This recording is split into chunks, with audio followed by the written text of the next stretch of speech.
Fala, meu amigo, seja muito bem-vindo. Esse é o canal Thiago Gatilho e hoje a gente vai falar sobre o porte de arma para político. Qual é a minha experiência em relação a isso? Quantos eu tive, quantos eu não tive? Fica aí.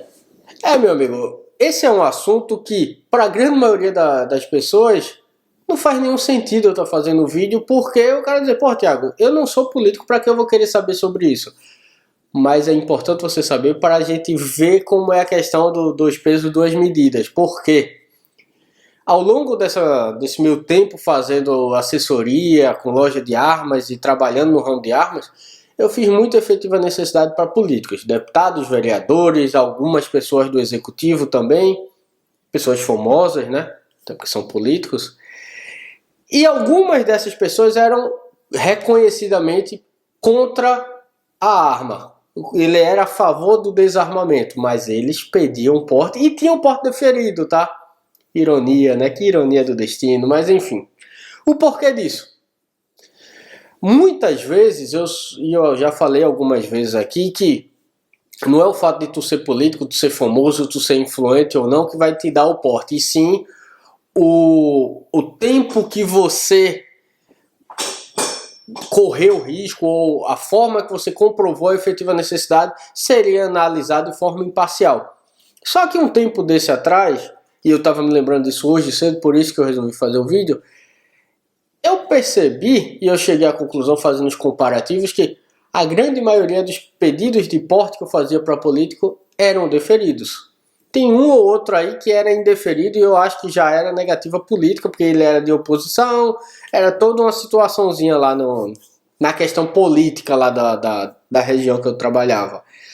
Mas sempre me foi curioso essa questão de, acabei de virar deputado estadual ou federal, entro com pedido de porte, eu já tenho seguro, eu já tenho segurança, entro com o meu porte e o porte lá é deferido. E era realmente deferido. Eu fazia efetiva necessidade, eu auxiliava na montagem de efetiva necessidade, então eu tinha conhecimento do o que era colocado, o que não era colocado, o que eles argumentavam. A grande maioria das vezes era simplesmente porque eram políticos. E aí hoje eu te faço a pergunta se o político, que é o meu representante, que é ele que tem o poder de resolver a questão da segurança pública, se sente inseguro e pede o porte, e o porte é deferido pela Polícia Federal, porque eu, que sou um cidadão, que teoricamente sou chefe do político, tenho o meu porte indeferido. E no mundo perfeito isso acontecia, só que a realidade é diferente, velho.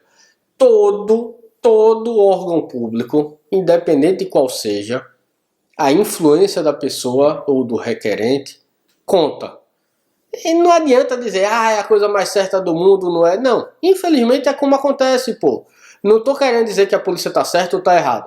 Eu tô querendo dizer que o parecerista, o delegado, quando ele olha a pessoa, ele é um cidadão também, ele é um ser humano que tá lá analisando. E ele fica à mercê de vaidade, de o que é que eu posso ganhar com isso, e coisas desse tipo. Eu não sei o que é que acontece com o ser humano, mas quando vê uma pessoa famosa, ela começa, ou que tem um poder, né, que o poder encanta, ela começa a fazer favores.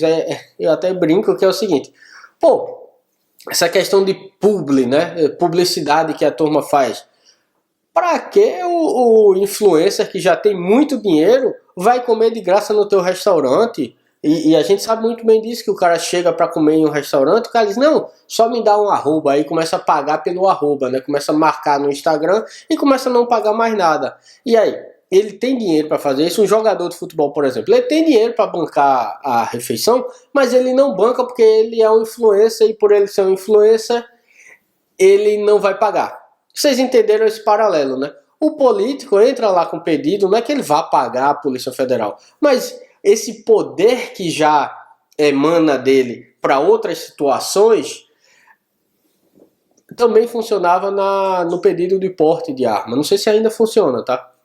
E eu não estou dizendo que o político não precise de porte. Vai ser análise da situação dele, do risco que ele corre, mas basicamente o político falar com o público em época de... O telefone tocou aqui, desculpa. falar com o público, em época de eleição, rodar todo o estado correndo atrás de de eleitores, fazer palanques, fazer acusações ou denunciar situações, vai criar alguns inimigos políticos também, né? Mas eu conheço muitas pessoas que também trabalham nessa situação de pegar a estrada a altas horas, se tornam até conhecidos na mídia e na região, e se tornam porque tem muito dinheiro, porque tem destaque, porque tem poder. Então esse também, teoricamente, se for fazer o equilíbrio, ele também teria o direito ao porte. Mas normalmente é negado. Por quê? Porque não é um político. E não estou dizendo também que é regra de 100%. Eu estou todo cheio de cuidado nesse vídeo aqui, mas eu queria ter essa conversa com vocês, porque eu achava interessante quando eu via o deferimento de um político que era anti-arma, né? Que ele era desarmamentista. E eu comecei a criar abuso de fazer processos para políticos nesse sentido, que eu ficava, porra, velho, a política do Brasil é muito suja, né? Porque o cara fala uma coisa na frente da câmera e por trás ele tá fazendo outra. Porque ele nunca ia dizer a ninguém que ele andava de segurança, carrinho blindado e porte de arma. Entendeu? Mas na frente da câmera, contra o desarmamento e isso e aquilo. Então, assim, o vídeo é para expor essa situação, abrir esse entendimento de: galera, vem cá, se tu é desarmamentista, porque tu tá pedindo teu porte de arma? Porque tu é mais do que a população? Porque tu que é um representante tem o direito e quem tu representa não tem o direito? Que diferença é essa? Porque a gente cria aquele Olimpo entre os políticos e o cidadão. Vale essa reflexão, vale esse pensamento, vale a gente ter isso em mente e analisar mais essa questão, principalmente agora que está todo mundo no caça às bruxas em relação ao armamentista, né? Em relação a tudo que foi feito nos últimos 4 anos, querem apagar, querem excluir esses avanços. Então, eu estou repetitivo no vídeo, eu estou falando, mas é porque é só mais um desabafo, como sempre, sem muito propósito o vídeo, é só abrir uma oportunidade de a gente conversar aí nos comentários ou expor a revolta, né? Não sei o que vão fazer, a situação de: peraí, meu político tem porte, eu não tenho porte, e estão querendo acabar com o porte, estão querendo acabar com as armas no Brasil.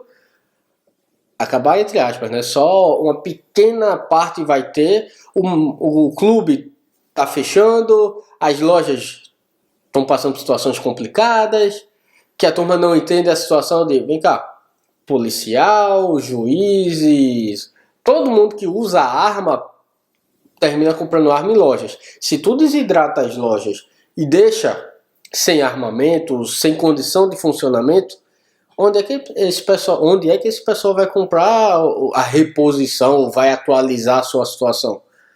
Eles não estão pensando nisso, né? É só o caça às bruxas. Só que você sabe que pelo backstage, por trás da câmera, tá lá pedindo o porte dele. Então vamos só expor essa inconsistência e vamos ficar de olho nisso e ter sempre em mente que nem sempre o que o político está te falando é o que ele está fazendo. Eu sei que todo mundo já falou isso, não confia em político, mas a gente não pode demonizar o político, porque é ele que nos representa, velho. É ele que está lá votando. Então não é demonizar e dizer: eu não quero saber de política. O negócio é: eu quero saber de política e eu vou cobrar de quem eu votei que faça o que prometeu. É essa vigilância que a gente tem que ter. Esse vídeo foi mais um alerta para isso, né? Um lembrete que vocês já sabem. E vamos que vamos. Brigadão, me fala aí o que é que tu acha dessa situação de político ter uma facilidade, ou eu achar que tem uma facilidade maior para conseguir o porte, frente a empresários, frente a cidadão que também está na correria todo dia. Comenta aí embaixo. Meu muito obrigado, até a próxima.